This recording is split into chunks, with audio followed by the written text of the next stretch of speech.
ரீசென்ட்டா இவங்க அம்மாக்காக ஓட்டு கேட்டு மக்கள ஏமாத்திட்டு இருக்கிற ப்ராசஸ்ல இருக்கும்போது, திரு ஜி.கே. மணி அவர்கள பத்தி இவங்க இல்லாததையும், பொல்லாததையும் சொல்லி அவர ஒரு கெட்டவன் மாதிரி சித்தரிச்சுட்டாங்க. பென்னாகரம் தொகுதி மக்கள்கிட்ட. இவங்களோட குடும்பத்த பிரிச்சதே திரு ஜி.கே. மணி அவர்கள் தான். நம்பிக்கை துரோகம் செஞ்சதே திரு ஜி.கே. மணி அவர்கள் தான். அப்படின்னு சொல்லி அவர ஒருமையில பேசுறாங்க இந்த 2 பசங்களும். ஜி.கே. மணி அவர்களுடைய அரசியல் அனுபவம் இருக்குமா இவங்க 2 பேரோட வயசு?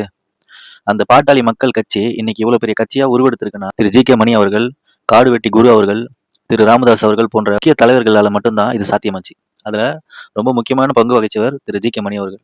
இவங்கெல்லாம் அரும்பாடுபட்டு இந்த கட்சிய இந்த அளவுக்கு வளர்த்து, அது அவங்க அப்பா பாமக தலைவர் அப்படிங்கிற ஒரே ஒரு பேர வச்சு நம்பிக்கை துரோகம் பண்ணி அந்த கட்சியவே 2 ஆக்கிட்டாரு திரு அன்புமணி ராமதாஸ் அவர்கள். இந்த மாதிரி திரு ஜி.கே. மணி அவர்கள் நம்பிக்கை துரோகம் பண்ணிட்டாரு. எங்க அப்பாவையும் தாத்தாவையும் பிரிச்சுட்டாரு. என் குழந்தைய கூட தாத்தாவ வந்து பார்க்க விடல அப்படின்னு சொல்லி பொய் சொல்லிட்டு சுத்துறாங்க இந்த 2 பேரும். நான் கேட்கிறேன், உங்க தாத்தா குழந்தைய வந்து பார்க்கல, சரி ஓகே, அவருக்கு வயசாயிடுச்சு. நீங்க அந்த குழந்தைய கூட்டு போலாமே. கூட்டு போக மாட்டீங்க. ஏன்னா உறுத்தல் அந்த மாதிரி. நீங்க பண்ண துரோகம் உங்க கண் முன்னாடி வந்து நிக்கும் இல்லையா? போனா தாத்தா எப்படி ரியாக்ட் பண்ணுவாருன்னு தெரியல. அந்த பயம் உங்களுக்கு. இன்னைக்கு திரு ஜி.கே. மணி அவர்கள் பாவம், அவர் அவ்வளவா பேச மாட்டாருங்கிறதுனால அவர் மேல எல்லா பழியும் தூக்கி போட்டு நீங்க நல்லவங்களா பாக்குறீங்க. ஆனா ராமதாஸ் அவர்கள் இன்னைக்கும் தெளிவா பேட்டி கொடுக்குறாரு. நம்பிக்கை துரோகம் பண்ணது அன்புமணி அவர்கள் தான் சொல்லி. இப்படிப்பட்ட ஒரு கொள்ள கும்பல் கிட்ட மக்கள் மாட்டக்கூடாது.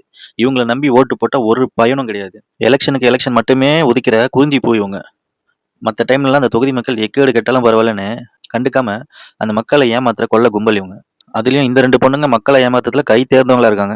வன்னியர் அப்படிங்கிற ஒரே ஒரு ஜாதிய பின்புலத்தை மட்டுமே வச்சுக்கிட்டு மக்களை ஈஸியா ஏமாத்தி பதவியில உட்காந்துடலான்னு அற்ப புத்தி உள்ள ஒரு கும்பல் தான் அன்புமணியோட பசங்களும் சரி, அன்புமணியோட குடும்பமும் சரி.